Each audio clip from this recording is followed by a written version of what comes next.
Everyone,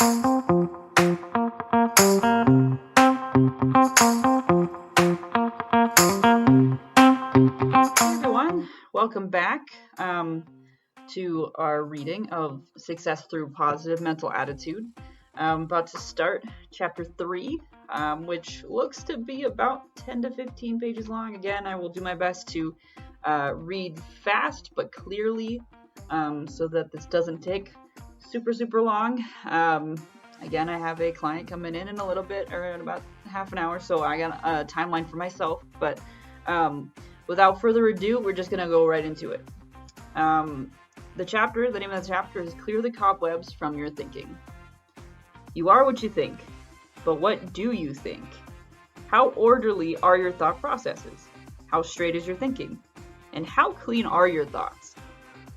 There are certain mental cobwebs that clutter up the thinking of almost everyone, even the most brilliant minds. Negative, feelings, thoughts, emotions, passions, habits, beliefs, and prejudices. Our thoughts become entangled in these webs. Sometimes we have undesirable habits and we want to correct them. And there are times where we are strongly tempted to do wrong. Then, like an insect caught in a spider's web, we struggle to get free.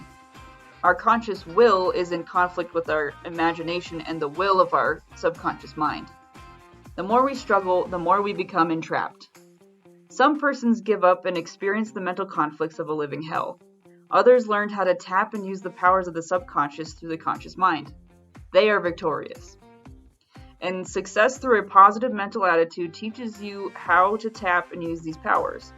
An insect may not be able to avoid being caught in the spider's web. And when once trapped,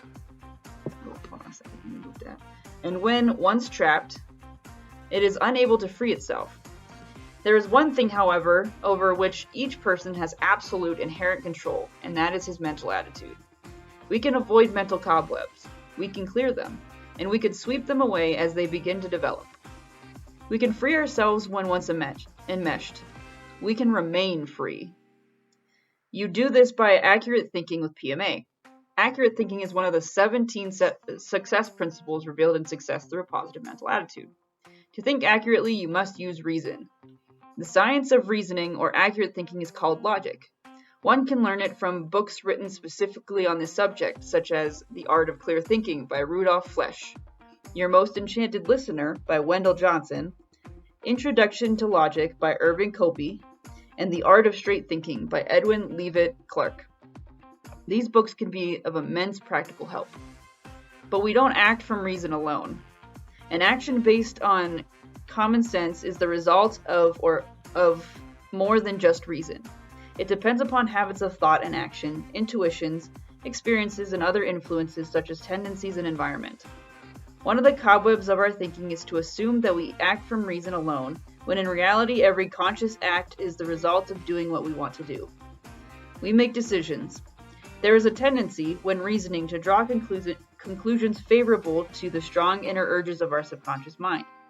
And this tendency exists in everyone, even the great thinkers and philosophers. In 31 BC, a Greek philosopher who lived in a city on the Aegean Sea wanted to go to Carthage. He was a teacher of logic, therefore he contemplated reasons in favor of making the voyage and reasons against it. For every reason as to why he should go, he found that there were many more reasons why he shouldn't. Of course, he would be seasick. The boat was so small that a storm might jeopardize his life. Pirates with swift vessels were lying in wait off Tripoli to prey on merchant vessels. If his ship were captured by them, they would take his worldly goods and sell him into slavery. Discretion indicated that he should not make the trip. But he did. Why? Because he wanted to. It so happens that emotion and reason should be in balance in everyone's life. Neither should always hold the controlling hand. So sometimes it is good to do what you want to do instead of what reason fears. As to this philosopher, he had a most pleasant journey and arrived back home safely. Then there was Socrates, the great Athenian philosopher who lived from 470 BC to 399 BC. He has gone down in history as one of the outstanding thinkers of all time. Wise as Socrates was, there were cobwebs in his thinking too.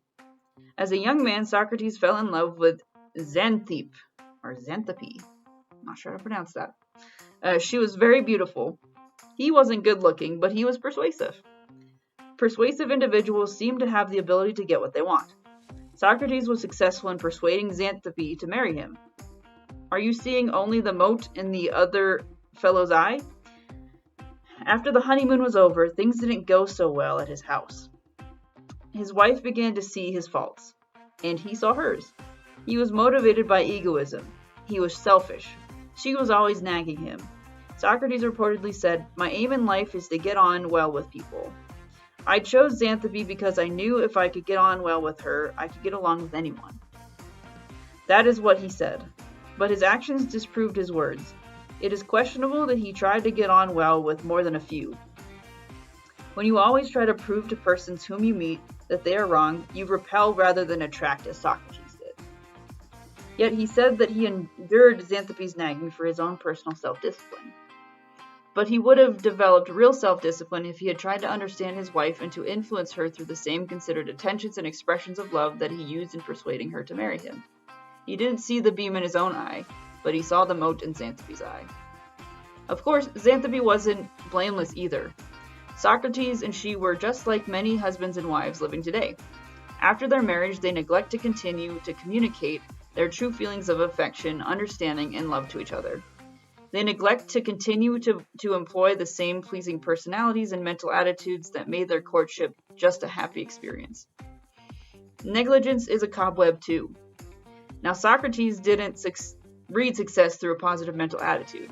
Neither did Xanthippe. Had she done so, she would have known how to motivate her husband so that their home life would have been a happier one. She would have seen the beam in her eye rather than the mote in Socrates. She would have controlled her own reactions She would have controlled her own reactions and been sensitive to the reactions of her husband. In fact, she might have even proved the fallacy of his logic after she read chapter 5 entitled, "And Something More." And because the story of Socrates proves he saw only the mote in Xanthippe's eye, we shall tell you about another young man. He learned to see the beam in his own eye. But before we do, let's see how the habit of nagging develops.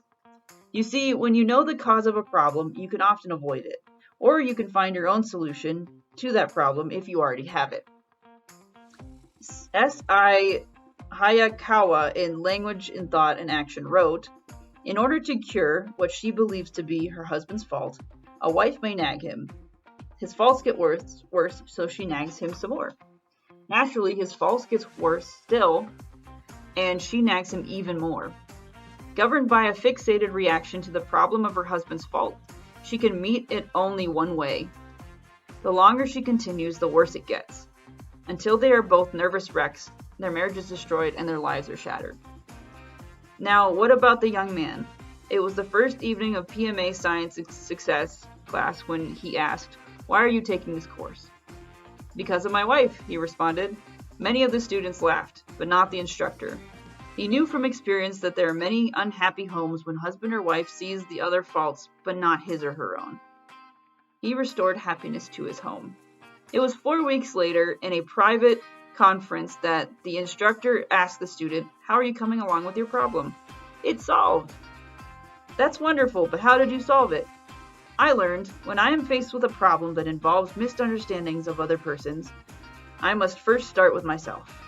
When I am examined by my own mental attitude, I discovered that it was negative. My problem was not really with my wife at all. It was with me. In solving my problem, I found that I no longer had one with her. Now, what if Socrates said to himself, when I am faced with a problem that involves a misunderstanding with Xanthippe, I must first start with myself? And what would happen if you would say to yourself, when I am faced with a problem that involves a misunderstanding with another person, I must first start with myself? Would your life be a happier one? But there are many other cobwebs that interfere with happiness. Oddly enough, the one that is the greatest hindrance is the very tool of thought itself: words. Words are symbols, as S.I. Hayakawa tells us in his book. And you will find that a one-word symbol can mean to you the sum total of a combination of innumerable ideas, concepts, and experiences. And you will also see as you continue to read Success Through a Positive Mental Attitude that the subconscious instantaneously communicates to the conscious mind through symbols. Through one word, you can motivate others to act. When you say to another person, "You can," this is a suggestion. When you say to yourself, "I can," you motivate yourself by self-suggestion. But more about these universal truths in the next chapter. First, let's recognize that a whole science has grown up around the important discoveries made about words and the communicating of ideas through words, the science of semantics. And Hayakawa is an expert in this field. He tells us that to find out what a word really means on the lips of another person, or even on your own lips, it is essential in the process of accurate thinking. But how does one do this? Just be specific. Start with a meeting of the minds, and many needless misunderstandings will be avoided. One word can cause an argument.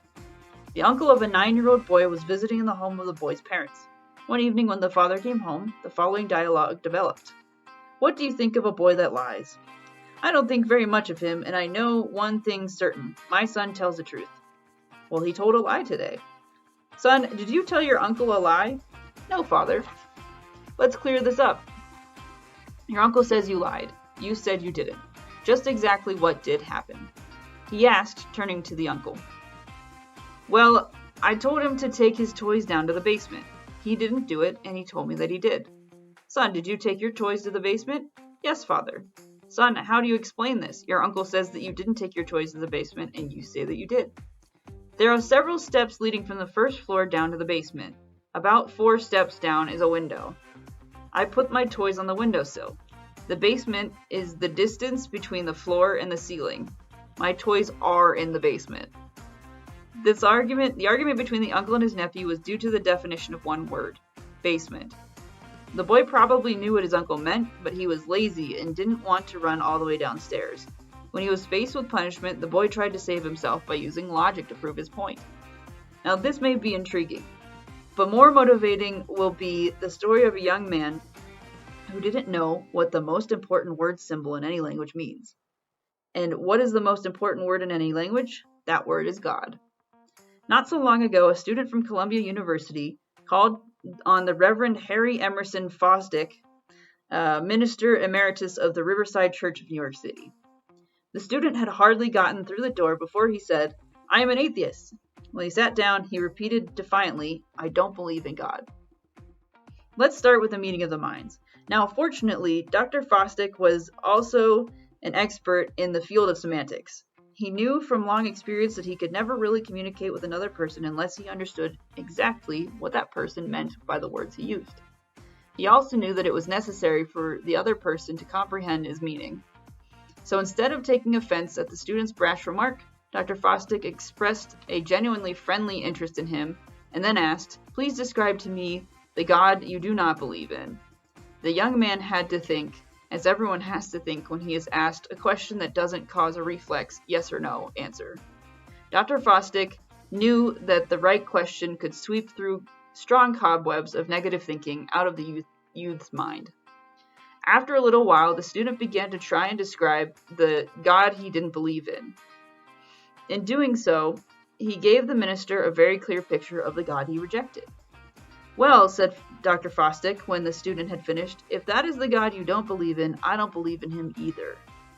So we are both atheists. Nevertheless," he continued, "we still have the universe on our hands. What do you make of it? Its formation, its meaning?"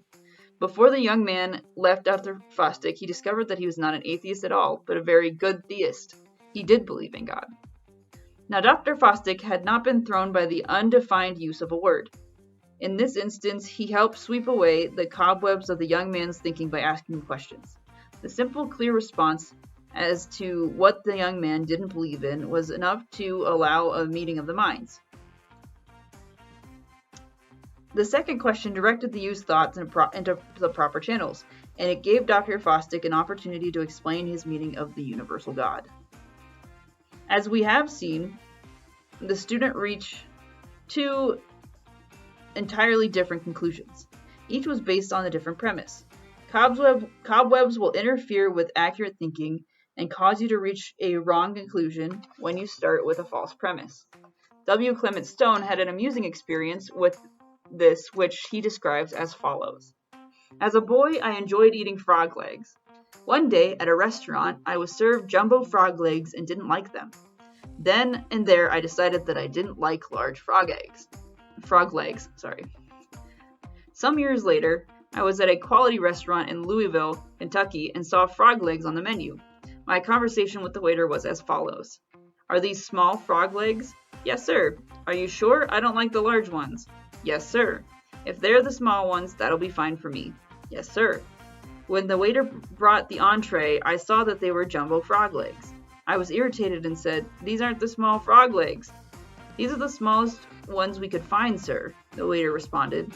Rather than be unpleasant, I ate the frog legs, and I enjoyed them so much that I wished that they had been larger. I learned a lesson in logic. In analyzing the matter, I realized that my conclusions about the merits of large and small frog legs had been based on the wrong premise. It wasn't the size of the frog legs that made them distasteful. It was the fact that the jumbo frog legs I had eaten the first time hadn't been fresh.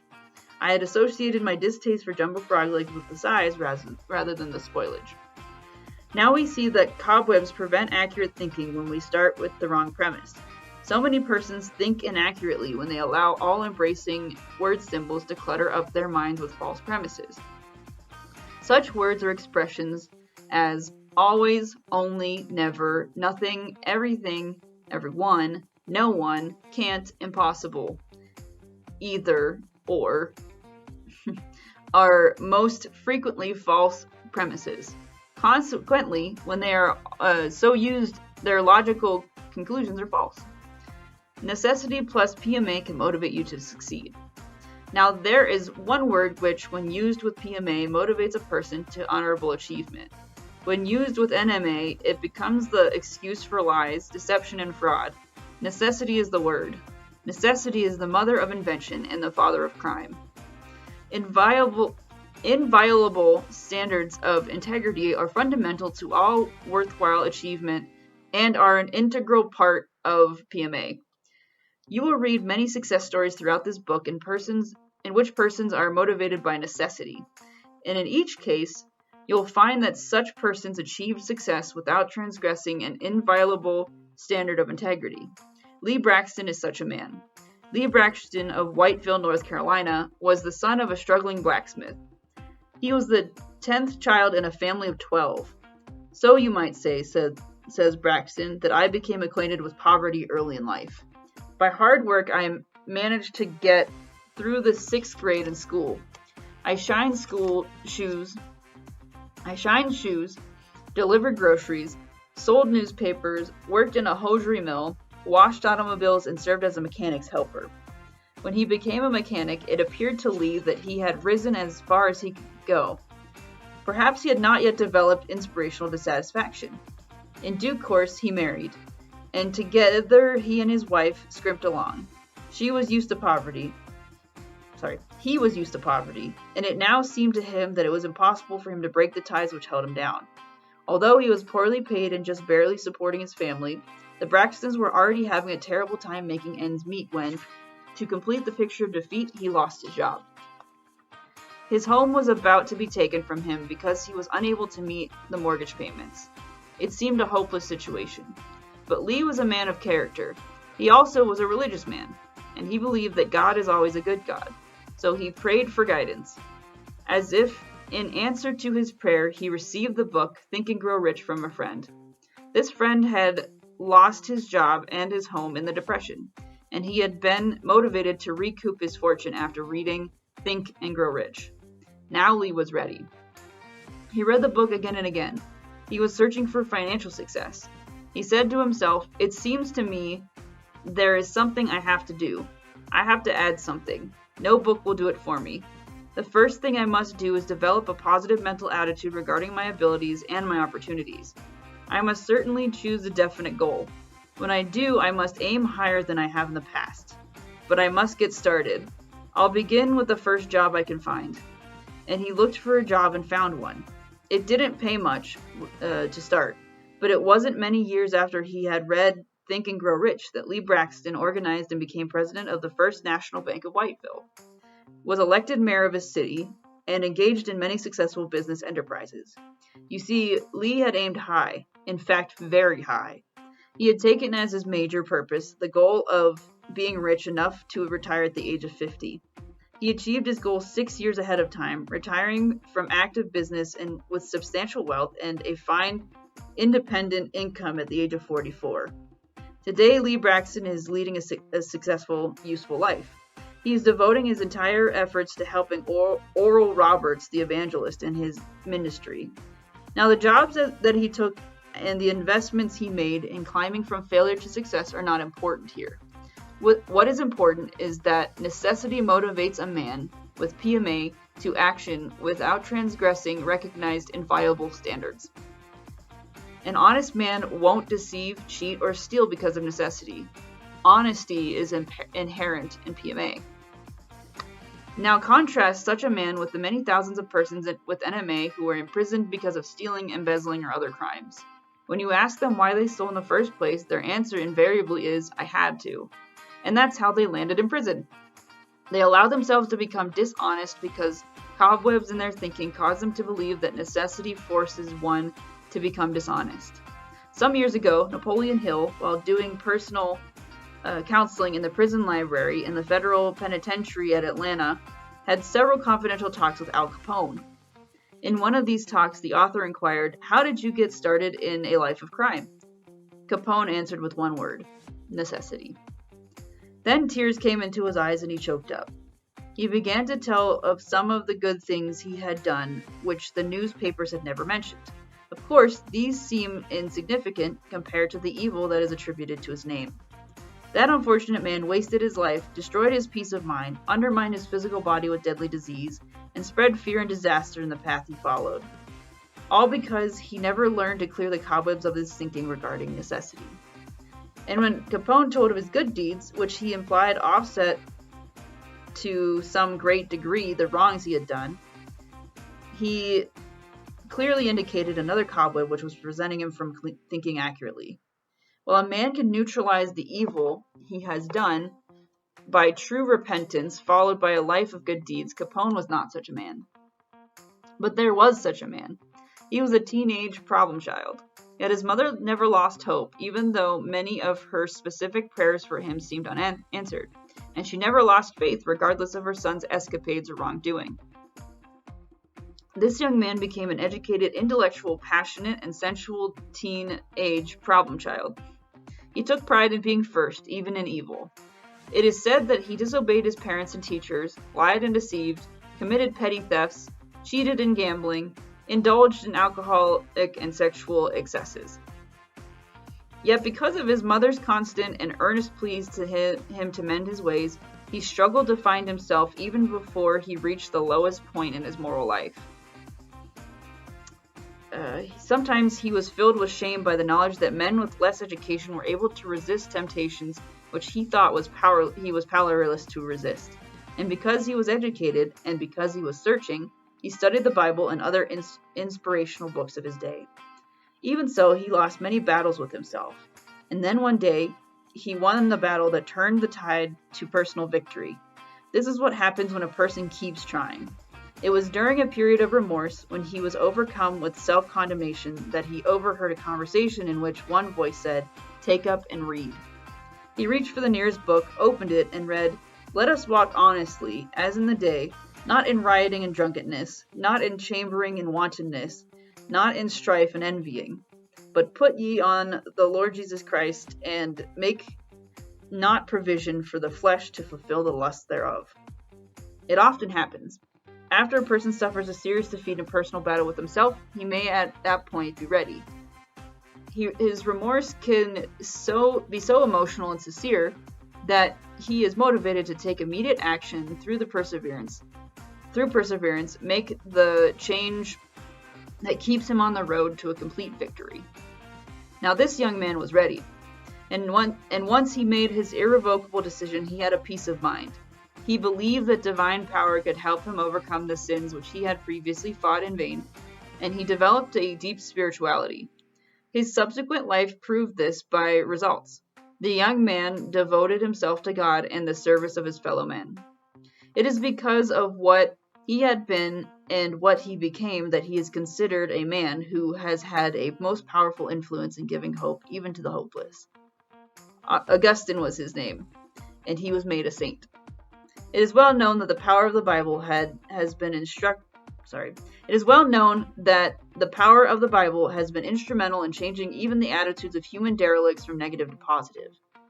And because of the special power in this written word, they were inspired to clear the cobwebs of their thinking. Thus they became clean in thought and habit. Many, like Augustine, have been moved to deep repentance, and like him, they have been motivated to devote their lives to the service of God and mankind. And many great evangelists climb from these ranks. Now there are some good people of strong religious faith who also read their Bibles, but say to us, don't try to interfere with God, when we recommend other inspirational books. Cobwebs prevent them from trying to extract the good wherever it can be found. Now, these good people fear that it is sacrilegious to dare to explore the powers of the mind God has given them, to choose to plan and to control their future. Many books of inspiration are written to motivate the reader, to direct his thoughts, control his emotions, and ordain his destiny. And they often help the reader to comprehend the truths of the Bible. This is true, for example, in such a non-fiction bestseller as The Power of Positive Thinking.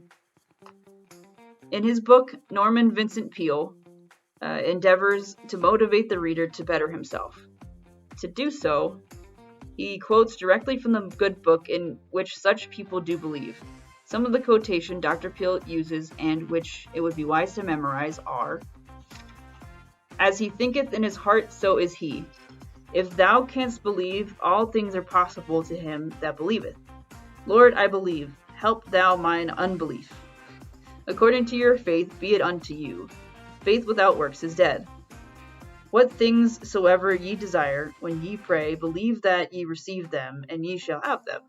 If God be for us, who can be against us? Ask, and it shall be given to you. Seek, and you shall find. Knock, and it shall be opened to you."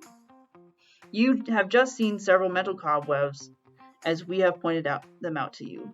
Some of these are negative feelings, emotions, and passions, habits, beliefs, and prejudices, seeing only the mote in other fellows' eyes, arguments and misunderstandings due to semantic difficulties, false conclusions resulting from false premises, all-inclusive restrictive words or expressions as basic or minor premises, the idea that necessity forces dishonesty, unclean thoughts and habits, fear that it is sacrilegious to use the powers of your mind. And so you see there are many varieties of cobwebs, some small, some large, some weak, some strong.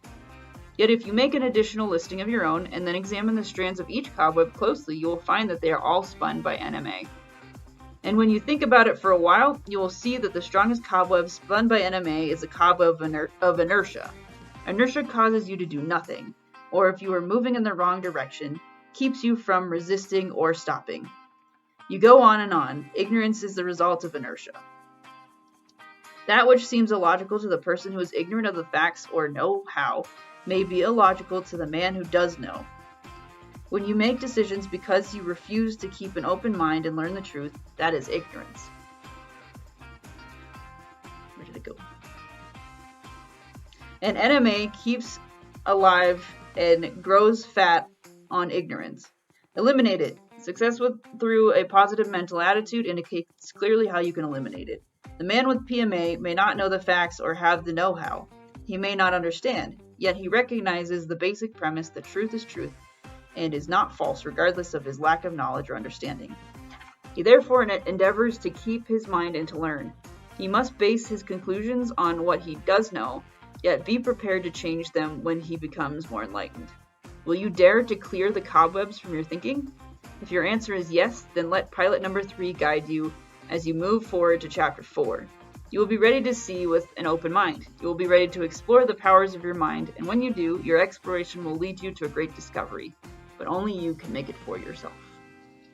Okay, so major points from this video, major points from this chapter. Again, there is some obviously some heavy leaning points directed towards faith, Christianity, God, spirituality, that stuff.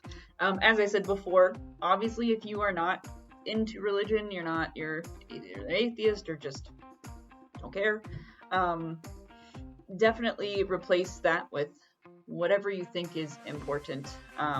Some sort of positive foundational incentive, right? What appeals to many people about Christianity or a faith in God is simply that it allows us to really look at the world and life in general in terms of having this person or this being that has created us and knows not just has created us and then left us alone, but one that is interested in having a personal relationship with us in a way that lifts the burden of life to some degree, right?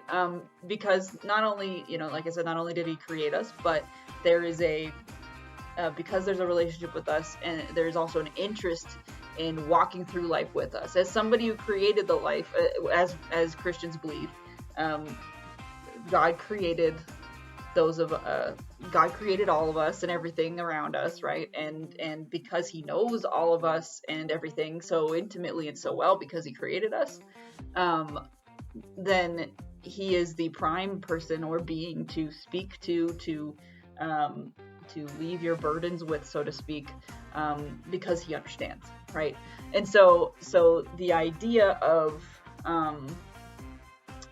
Napoleon Hill mentioning God in this way not only indicates that Napoleon Hill was a Christian himself, but also just goes to say, whatever you have as a higher power, or just like I said, as a sort of cosmic incentive, is in this way what you need to ascribe to when choosing the thing that's going to drive you through your endeavor to find success through a positive mental attitude. He mentions a couple of figures, as he probably will in every chapter, who found their way through faith in God and found their way by reading the Bible or whatever.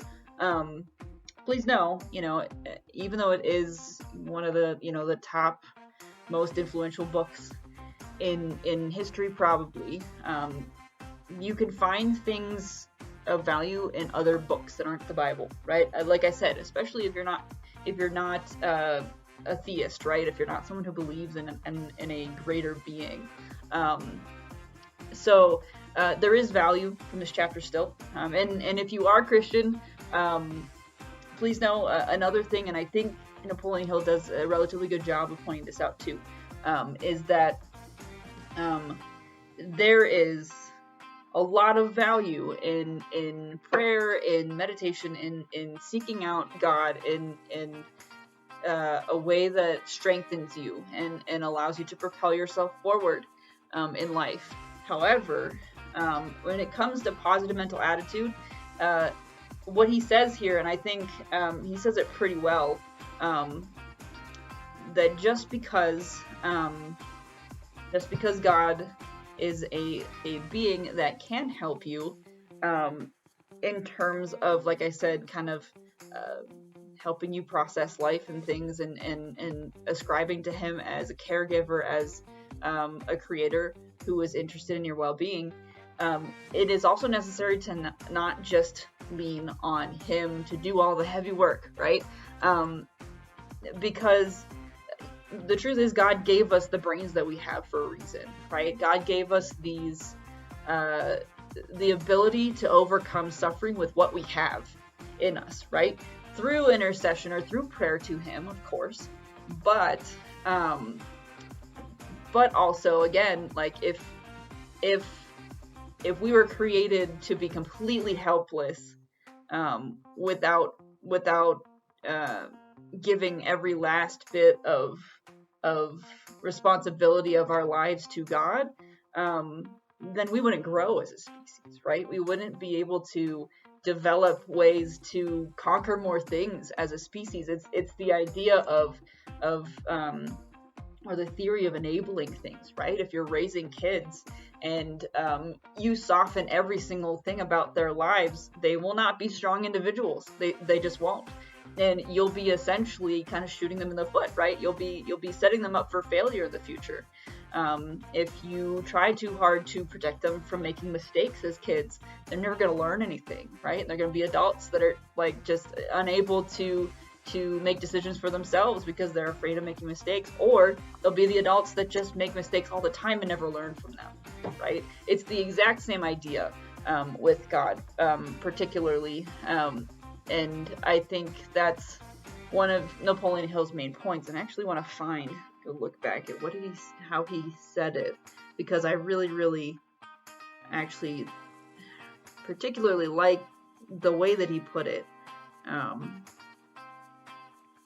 Now, there are some good people of strong religious faith who also read their Bibles but say to us, don't try to interfere with God, when we recommend other inspirational books. Cobwebs prevent them from trying to extract the good wherever it can be found. Now, these good people fear that it is sacrilegious to dare to explore the powers of the mind God has given them, to choose, to plan, and to control their future. Many books of inspiration are written to motivate the reader to direct his thoughts, control his emotions, and ordain his destiny, and they often help the reader to comprehend the truths of the Bible. So, that all to say what I just said, essentially, is that, God and faith,